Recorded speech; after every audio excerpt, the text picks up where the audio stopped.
আল্লাহ রাব্বুল আলামিন কুরআনুল কারীমের মধ্যে সুন্দর করে জানিয়ে দিলেন, যালিকাল কিতাবু লা রাইবা ফি হুদাল লিল মুত্তাকিন। জোরে বলুন আল্লাহু আকবার।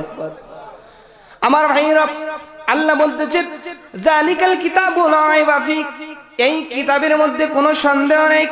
হুদাল লিল মুত্তাকিন, এই কিতাবটা হচ্ছে মুত্তাকিন যারা যারা আল্লাহকে ভয় করে তাদের জন্য পথ প্রদর্শক। জোরে কোন সুবহানাল্লাহ। এই কিতাবের মধ্যে কোনো কিছু বাদ আছে নাকি? সবকিছু আছে না নাই? আছে, আলহামদুলিল্লাহ বলবেন না?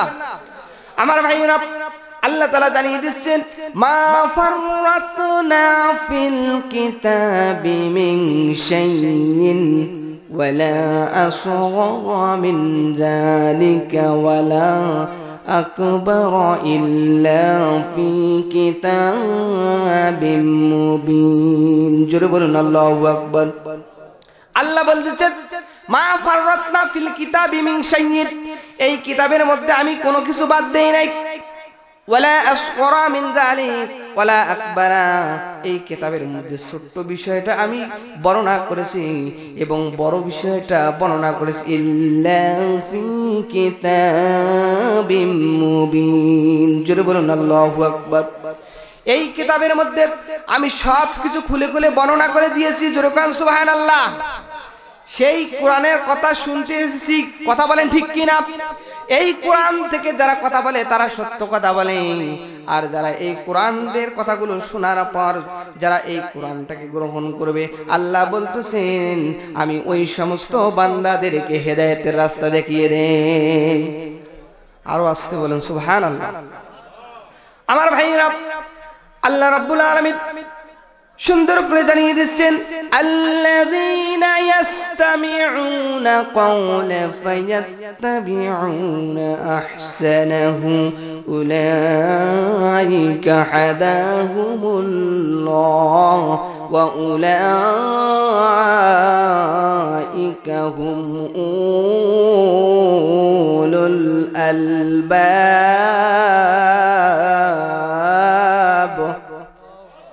আমার ভাইরা, আল্লাহ রাব্বুল আলামিন সুন্দর করে জানিয়ে দিলেন, আল্লাযীনা ইস্তামিউনা, যারা এই কোরআনের কথাগুলো বলে এবং শুনে। ইস্তামিউনা ক্বাওলা, যারা কোরআনের কথাগুলো শুনে আর যারা বলে, আল্লাহ বলছেন ফায়াত্তাবিউনা আহসানাহু, এই কোরআনের কথাগুলো যারা গ্রহণ করবে,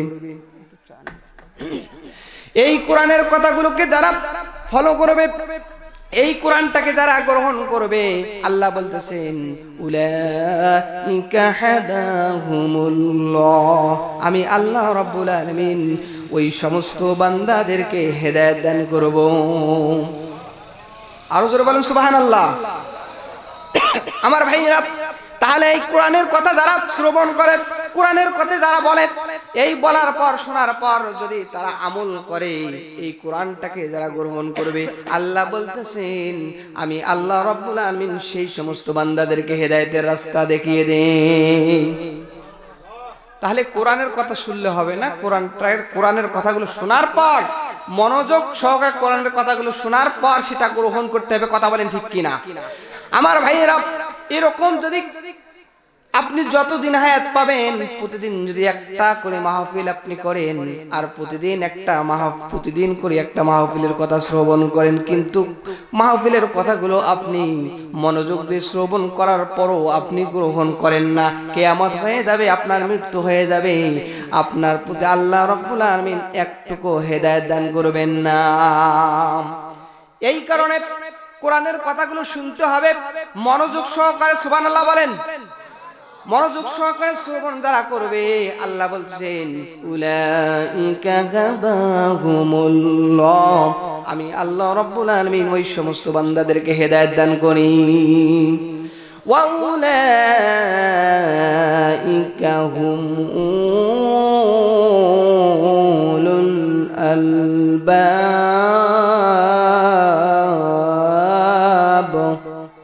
আল্লাহ বলতেছেন এই পৃথিবীতে পৃথিবীতে যত মানুষ রয়েছে যারা এই কোরআনটাকে গ্রহণ করে আর আমি যাদেরকে হেদায়েত দান করলাম, পৃথিবীর বুকে ওই সমস্ত ব্যক্তিরা আমার কাছে সবচেয়ে চালাক এবং বুদ্ধিমান। জোরে কোন সুবহানাল্লাহ। আজকে যত চালাক ব্যক্তি রয়েছে, যত বুদ্ধিমান ব্যক্তি রয়েছে, যদি কোরআনের জ্ঞান না থাকে সেই ব্যক্তি কখনো চালাক বুদ্ধিমান আল্লাহর কাছে হতে পারে না। কথা বলেন ঠিক কিনা? আমার ভাইরা, যারা কোরআনটাকে গ্রহণ করবে, কোরআনটাকে যারা মেনে নিবে, আল্লাহ বলতেছেন ওই সমস্ত ব্যক্তিরা সবচেয়ে চালাক এবং বুদ্ধিমান আমার কাছে। জোরে কোন সুবহানাল্লাহ। আল্লাহর কাছে যারা চালাক এবং বুদ্ধিমান, আমার ভাইরা, আল্লাহ রাব্বুল আলামিন ওই চালাক এবং বুদ্ধিমানদেরকে জান্নাত দান করবেন। সুবহানাল্লাহ বলবেন না? আপনি আমি কি জান্নাতে যেতে চাই? আমরা সকলেই জান্নাত যেতে চাই। কথা বলেন ঠিক কিনা? আমরা জাহান্নামে যেতে চাই না, আমরা সকলেই জান্নাত যেতে চাই। আমরা মুমিন হয়ে মরতে চাই। কথা বলেন ঠিক কিনা? আপনাকে আমাকে মুমিন হতে হবে। কথা বলেন ঠিক কিনা? আপনাকে মুমিন হতে চান? আমরা সকলেই মুমিন হতে চাই। মুমিন হতে হবে। মুমিন না হয় যদি আপনি আমি মৃত্যুবরণ করি, জাহান্নাম ছাড়া কোনো উপায় থাকবে না। কথা বলেন ঠিক কিনা? এই জন্য মুমিন হতে হবে। এই মুমিন, আমার ভাইরা, আমি যে আয়াতে কারিমা তেলাওয়াত করেছি সূরাতুত তাওবার 112 নম্বর আয়াত আমি তেলাওয়াত করেছি।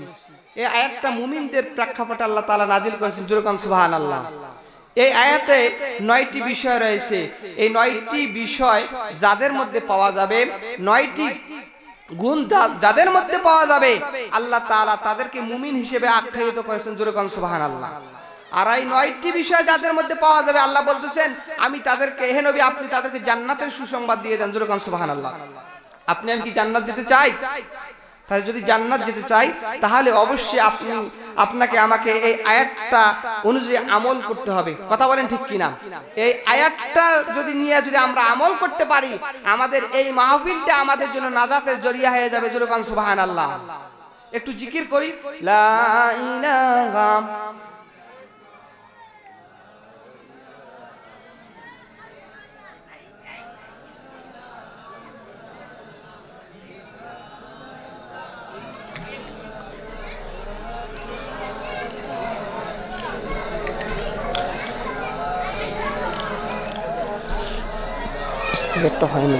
হয় না, হয় না।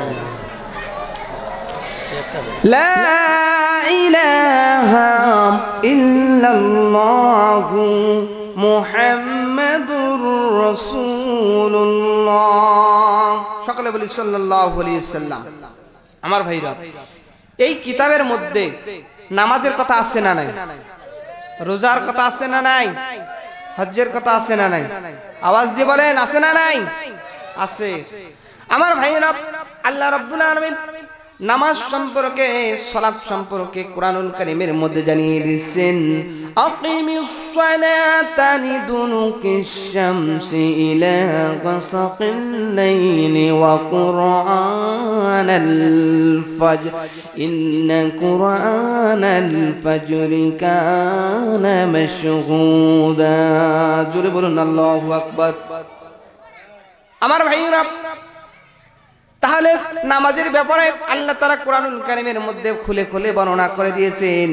আমার ভাইরা, রোজার সম্পর্কে আল্লাহ তাআলা কুরআনুল কারীমের মধ্যে জানিয়ে দিচ্ছেন, কুতিবা আলাইকুমুস সিয়ামু কামা কুতিবা আলাল্লাযীনা মিন ক্বাবলিকুম লাআল্লাকুম তাত্তাকুন। জোরে বলুন আল্লাহু আকবার।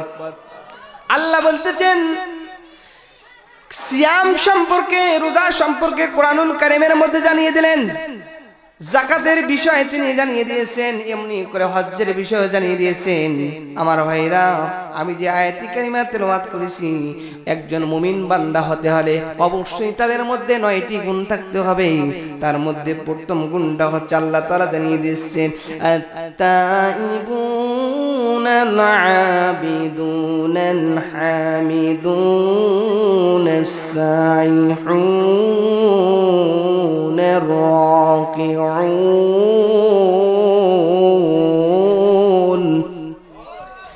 আমার ভাইরা, আল্লাহ রাব্বুল আলামিন সুন্দর করে এই আয়াতের মধ্যে জানিয়ে দিয়েছেন, যারা মুমিন হবে, যাদের মধ্যে 9টি গুণ থাকবে তারাই হচ্ছে মুমিন।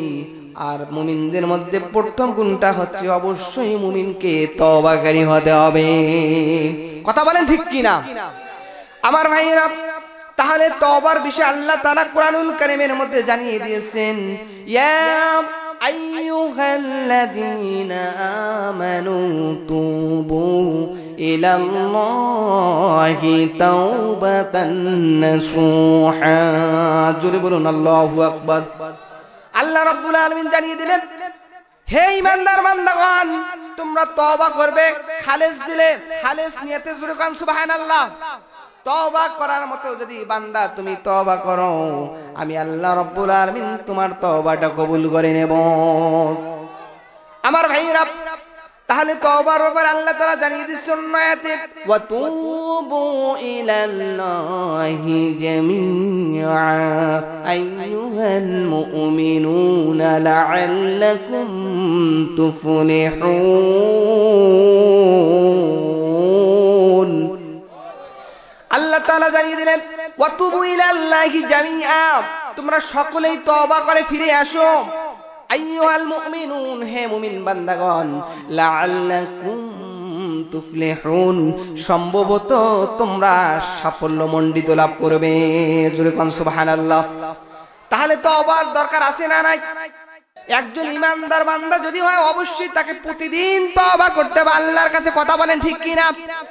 যে নবী, আমাদের নবী জনাবি মুহাম্মদ রাসূলুল্লাহ সাল্লাল্লাহু আলাইহি ওয়াসাল্লাম, আমার ভাইরা, যে নবী জান্নাতের, যিনি কিয়ামতের দিন, বিচারের দিন, যেই সময় আমার নবী একজন উকিল হয়ে যাবেন, যার কোনো গুনাহ নেই, যাকে আল্লাহ রাব্বুল আলামিন জান্নাতের পাওয়ার দিয়েছেন, আমার ভাইরা, সেই নবী তিনি বলেছেন, আমি আল্লাহ রাব্বুল আলামিনের কাছে প্রতিদিন 100 বারেরও অধিক আল্লাহর কাছে তওবা করি। জোরে কোন সুবহানাল্লাহ। তাহলে আপনি আমি তওবা করার দরকার আছে না নাই? অবশ্যই তওবা করতে হবে। গুনাহ করেছি, এই গুনার জন্য অনুতপ্ত হয়ে কার কাছে তওবা করব? আল্লাহর কাছে তওবা করব। এমনিতেই তওবা করলে হবে নাকি? খালেস দিলে তওবা করতে হবে। কথা বলেন ঠিক কি না? নামাজের মাধ্যমে তওবা করতে হবে। কথা বলেন ঠিক কি না আমার ভাইরা? আল্লাহ রাব্বুল আলামিন তওবাকারীকে খুবই ভালোবাসেন। আমার ভাইরা, আল্লাহ রাব্বুল আলামিন কোরআনুল কারীমের মধ্যে জানিয়ে দিচ্ছেন, ইন্নাল্লাহা ইউহিব্বুত তাওয়াবিন ওয়া ইউহিব্বুল মুতাতাহহিরিন। জোরে বলুন আল্লাহু আকবার। আল্লাহ বলতেছেন, আমি যারা তওবা করে আমি তাদেরকে খুবই ভালোবাসি। সুবহানাল্লাহ বলেন। আল্লাহ সবচেয়ে 2 শ্রেণীকে বেশি ভালোবাসেন, যারা সব সময় আল্লাহর কাছে তওবা করে, ক্ষমা প্রার্থনা করে, আমি আল্লাহ তাদেরকে ভালোবাসি। আর 2 নাম্বার হচ্ছে যারা সব সময় পবিত্র থাকে, সব সময় পবিত্র থাকে। এই 2 প্রকার লোককে আল্লাহ রাব্বুল আলামিন বেশি ভালোবাসেন। তাহলে আপনাকে আমাকে বেশি বেশি করে তওবা করতে হবে। কথা বলেন ঠিক কি না আমার ভাইরা? গুনাহ করেন, গুনাহ হতেই পারে। বান্দা যখন গুনাহ করে, গুনাহ করার পর অনুতপ্ত হয়ে আল্লাহর কাছে ক্ষমা প্রার্থনা করে, আল্লাহ রাব্বুল আলামিন সবচেয়ে বেশি খুশি হয়ে যান। জোরে কোন সুবহানাল্লাহ। আল্লাহর হাবিব বলেছেন, কোন ব্যক্তি মরুভূমির মধ্যে পথ চলাচল করতেছে, উটের মধ্যে খাদ্য সামগ্রী সবই রয়েছে, ক্লান্ত হয়ে একটা গাছের নিচে তারা আশ্রয় নিয়েছে, সেখানে বিশ্রাম করবেন। বিশ্রাম করতে গিয়ে আমার ভাইরা, ওই ব্যক্তির ঘুম চলে এসেছে, সে ঘুমিয়ে পড়েছে। ঘুম থেকে উঠে দেখতেছে যে তার উট নাই, খাদ্য সামগ্রী নাই। এবার ওই ব্যক্তিটা খুবই কষ্ট পেয়ে যাবে। কথা বলেন ঠিক কিনা? যেহেতু মরুভূমির বুকে অন্য কিছু নাই, অন্য যানবাহন নাই, যে যানবাহনে চলে তারা পারাপার করবে, সফর দিবে। কথা বলেন ঠিক কিনা আমার ভাইরা? ওই ব্যক্তি খুব কষ্ট পেয়ে যায়। আমার ভাইরা, হঠাৎ করে তিনি দেখতেছেন তার পাশে উট রয়েছে, খাদ্য সামগ্রী সবগুলো মজুদ রয়েছে। আমার ভাইরা, ওই ব্যক্তি সবচেয়ে বেশি আনন্দিত হবে কি হবে না? সবচেয়ে বেশি আনন্দিত হবে। আল্লাহ বলতে আল্লাহর হাবিব বলেছেন, বান্দা যখন গুনাহ করে, গুনাহ করার পর যখন বান্দা অনুতপ্ত হয়ে আমার কাছে ক্ষমা প্রার্থনা করে, আমি আল্লাহ রাব্বুল আলামিন ওই উটহারা ব্যক্তির চেয়েও বেশি খুশি হয়ে যাই। আরো আসতে পারেন সুবহানাল্লাহ। এই জন্য তওবা করতে হবে। কথা বলেন ঠিক কিনা? তওবা করতে হবে কার দরবারে? আল্লাহ তাআলার দরবারে আপনাকে আমাকে তওবা করতে হবে। কথা বলেন ঠিক কিনা? প্রতিদিন তওবা করতে হবে নামাজে বসে। আমার ভাইরা, কোন বান্দা যখন গুনাহ করার পর গভীর রাতে আল্লাহ রাব্বুল আলামিনের কাছে কান্নাকাটি করে, আল্লাহ রাব্বুল আলামিন ওই বান্দার সমস্ত গুনাহগুলো maaf করে দেন। এই জন্য আল্লাহ রাব্বুল আলামিন কুরআনুল কারীমের মধ্যে সুন্দর করে জানিয়ে দিচ্ছেন, قل يا عبادي الذين أسرفوا على أنفسهم لا تقنطوا من رحمة الله إن الله يغفر الذنوب جميعا إنه هو الغفور الرحيم।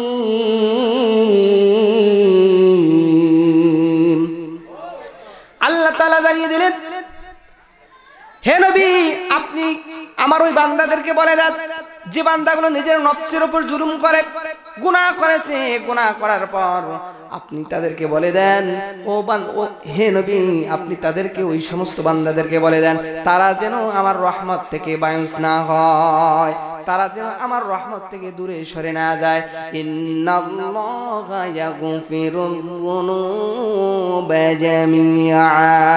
বান্দা যখন আমার কাছে গুনাহ করে, গুনাহ করার পর আমার কাছে ক্ষমা প্রার্থনা করে, আমি আল্লাহ রাব্বুল আলামিন বান্দার জীবনের তামাম গুনাহগুলো maaf করে দেই। আমার ভাইরা, আল্লাহর নবী জনাবে মুহাম্মদ রাসূলুল্লাহ সাল্লাল্লাহু আলাইহি সাল্লাম তিনি বলেন, হাদিসে কুদসির মধ্যে এসেছে, বান্দা যখন গুনাহ করে আল্লাহ ডাকে আর বান্দাকে বলে, বান্দা তুমি গুনাহ করেছো, আমার কাছে ক্ষমা প্রার্থনা করো, আমি তোমার জীবনের তামাম গুনাহগুলো maaf করে দেব। বান্দা তুমি কেমন গুনাহ করেছো? পাহাড় পরিমাণ যদি কোনো বান্দা গুনাহ করে, আল্লাহ বলতেছেন, বান্দা আমার রহমতটা আকাশ সমান হয়ে গেছে। আবার আল্লাহ বলতেছেন, বান্দা তোমার গুনাহ আকাশ সমান হয়ে গেছে, বান্দা আমার রহমত আরশে আজিম পর্যন্ত ছেয়ে গেছে। জোরে কোন সুবহানাল্লাহ। তাহলে আল্লাহর রহমত থেকে দূরে সরে যাওয়া যাবে নাকি? হ্যাঁ, অবশ্যই আল্লাহর কাছে ক্ষমা প্রার্থনা করব, আর maaf করবেন কে? আল্লাহ তাআলা। তাহলে অবশ্যই বান্দাকে প্রথম তওবাকারী হতে হবে। কথা বলেন ঠিক কিনা? আমার ভাইরা, আল্লাহ নবীর কাছে একজন মেয়ে এসে বলতেছে, ইয়া রাসূলুল্লাহ, ইয়া হাবিবাল্লাহ, আমি জিনা করেছি, আপনি আমাকে জিনার শাস্তি দিয়ে দেন। আমার ভাইরা, আল্লাহর নবী বলছেন, না না, তুমি কোনো জিনা করো নাই। ওই মহিলা বলতেছে, ইয়া রাসূলুল্লাহ, ইয়া হাবিবাল্লাহ, আমি জিনা করেছি, আপনি আমাকে জিনার শাস্তি দিয়ে দেন। আল্লাহর হাবিব বললেন, না না, তুমি কোনো জিনা করো নাই। আবার মহিলা বলছে, ইয়া রাসূলুল্লাহ, ইয়া হাবিবাল্লাহ, আমি জাহান্নামের আগুন থেকে বাঁচতে চাই। ইয়া রাসূলুল্লাহ, ইয়া হাবিবাল্লাহ, আমি জিনা করেছি, আপনি আমাকে জিনার শাস্তি দিয়ে দেন। আল্লাহর নবী বললেন, না না, তুমি কোনো জিনা করো নাই। কেননা ওই মহিলা যে জিনা করেছে কোনো সাক্ষী ছিল না।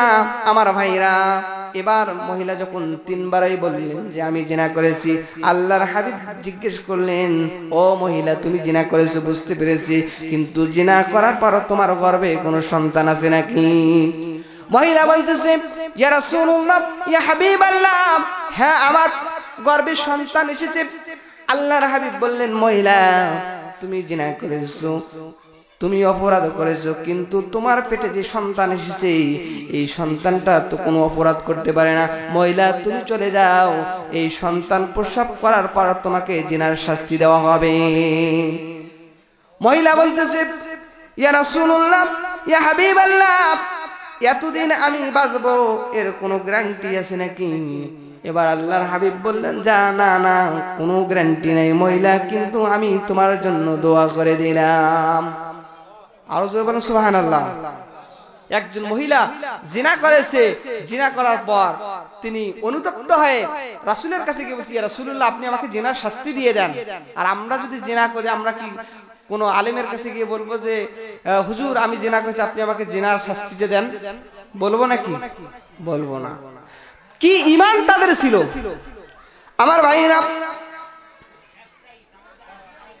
এবার মহিলা ভ্রাক্রান্ত হৃদয় নিয়ে কান্নাকাটি করে তিনি সেখান থেকে চলে গেলেন বাড়িতে। 10 মাস 10 দিন হয়ে গেল, বাচ্চা প্রসব করলো।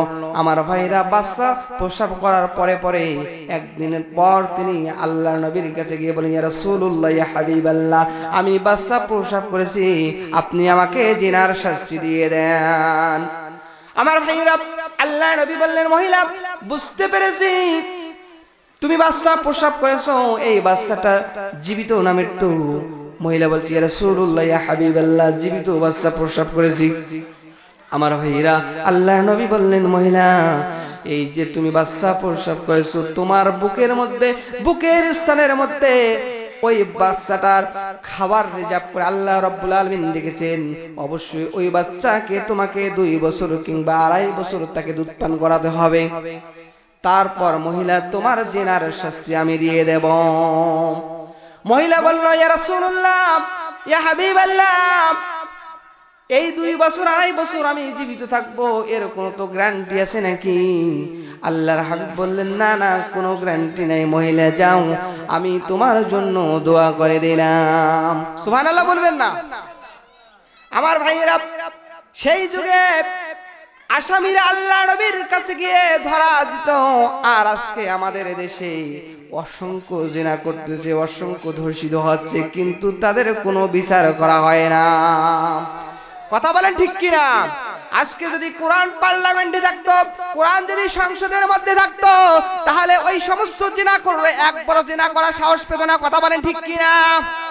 এই কোরআন সংসদে না থাকার কারণে, পার্লামেন্টে না থাকার কারণে আজকে জিনার আইনটা ওই পার্লামেন্টে না থাকার কারণে আজকে মানুষগুলো সাহস পেয়েছে বেশি। কথা বলেন ঠিক কিনা? আমার ভাইরা, এই বাংলাদেশে যদি এই আইনটা থাকতো, জিনা করা যাবে না, এই আইনটাই যদি থাকতো, আমার ভাইরা, তাহলে একটা লোক যদি জিনা করতো, তাকে যদি দুনিয়া থেকে বিদায় করে দিত, ওই দৃশ্যটা দেখার পর কোনো মানুষ একবারও জিনা করার কথাটা মুখে আনতে পারতো না। কথা বলেন ঠিক কিনা? আমার ভাইরা, তাহলে তওবা করতে হবে কার দরবারে? কোন মানুষের দরবারে নাকি? কোন পীরের দরবারে নাকি? তওবা করতে হবে একমাত্র আল্লাহর কাছে। কথা বলেন ঠিক কিনা? কোন মানুষের কাছে গিয়ে আপনি তওবা করতে পারবেন না। আপনাকে তওবা করতে হবে কার দরবারে? আল্লাহর দরবারে। আমার ভাইরা, আল্লাহ রাব্বুল আলামিন অন্য আয়াতে জানিয়ে দিয়েছেন, ওয়াল্লাযীনা ইযা ফাআলু ফাহিশাতান আও যালামু আনফুসাহুম যাকারুল্লাহা ফাস্তাগফিরু লিজুনুবিহিম ওয়া মান ইয়াগফিরুয যুনুবা জামিআ ওয়া মান ইয়াগফিরুয الذنوب إلا الله ولو يصروا على ما فعلوا وهم يعلمون।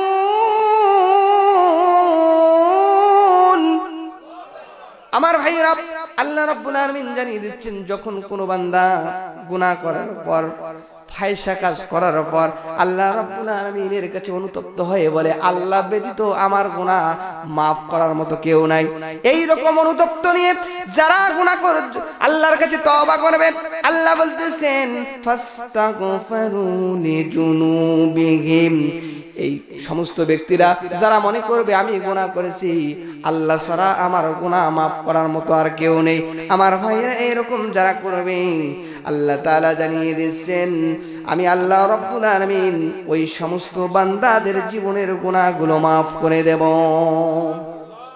শুধু তাই না, খালেস দিলে তওবা করতে হবে। ওই ব্যক্তি তওবা করবে, আল্লাহ আমি এই গুনাহ করেছি, আজকে আমি তোমার কাছে তওবা করলাম, আল্লাহ তাআলা আমি জীবনে এরকম কোনো গুনাহ করব না। আমার ভাইরে, এই রকম যারা তওবা করবে, আল্লাহ বলতেছেন আমি আল্লাহ তাআলা তাদেরকে তাদের জীবনের গুনাহগুলো maaf করে দেব। শুধু তাই না, আল্লাহ কুরআনুল কারীমের মধ্যে জানিয়ে দিচ্ছেন উলাইকা জাযাউহুম মাগফিরাতুম মির রাব্বিহিম ওয়া জান্নাতুন তাজরি মিন তাহতিহাল আনহার خالدين فيها ونعم أجر العاملين